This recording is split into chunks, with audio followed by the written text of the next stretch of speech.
Hello guys, আসসালামু আলাইকুম। সবাই কেমন আছেন? আলহামদুলিল্লাহ আমরা সবাই ভালো আছি। তো চলে এলাম ঈদের দ্বিতীয় দিন। তো সবাইকে ঈদের শুভেচ্ছা, ঈদ মোবারক সবাইকে জানাই। তো আমার ভাই আজকে ঈদের দ্বিতীয় দিন গরু কোরবানি দিয়েছে। তো সকাল ভোর 5টা বাজে আমাকে ফোন দিয়েছে যাওয়ার জন্য। তো এখন আমরা চলে যাব আমার ভাইয়ের বাড়িতে। তো রাস্তায় প্রচণ্ড প্যাক কাদা, রাস্তায় গরু কোরবানি দিতেছে, জায়গায় জায়গায় রক্ত, কি অবস্থা, রাস্তায় পাড়াই দেওয়া যায় না। তো আমার মেয়ের সাথে আমি হাসাহাসি করতেছি আর বলতেছি, দেখছো রাস্তার কি অবস্থা, রাস্তার প্যাক কাদা দিয়ে খুবই অবস্থা খারাপ। তো আমার ভাই ঈদের দ্বিতীয় দিন গরু কোরবানি দিয়েছে, ঈদের দিন দিতে পারেনি সময়ের জন্য। তো আমিও কালকে ভিডিও করেছি, আমি ভিডিওটা ছাড়তে পারিনি, তো আজকে ব্লগটা ছেড়ে দিচ্ছি। তো এখন এই যে চলে গেলাম অ্যাপার্টমেন্টে, আমার ভাইয়ের অ্যাপার্টমেন্টে চলে গেলাম। তো ঘুরে দেখতেছি তারা কোথায় আছে, দেখি তাদেরকে দেখা যায় না। তো এখন আমরা লিফটে উঠে তার বাসায় চলে যাব। তার বাসা 4তলা, তো 4তলায় এখন আমরা চলে যাব। তো বাসায় যেয়ে দেখবো কে কোথায় কি করতেছে। তো এখন এই যে আমরা বাসার সামনে এসে পড়লাম।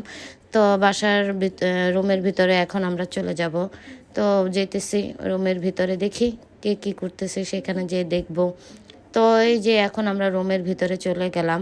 রুমের ভিতরে যেয়ে দেখি নিচে গোস্ত, গরুর গোস্ত রুমের ভিতরে ঢুকে দেখি নিচে গোস্ত ফালানো। তো গোস্ত এখানে আমার মাওই দেখতেছে।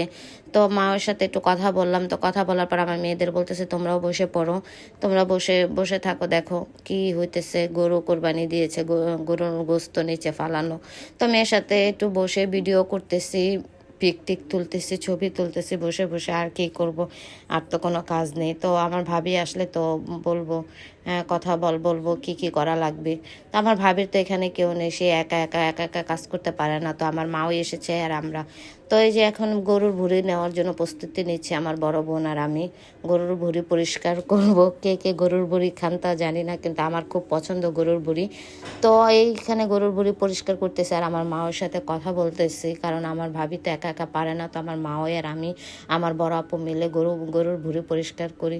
তো সবাইকে ঈদের শুভেচ্ছা জানাই, আবারও অভিনন্দন সবাইকে। সবাই ভালো থাকবেন, আল্লাহ হাফেজ।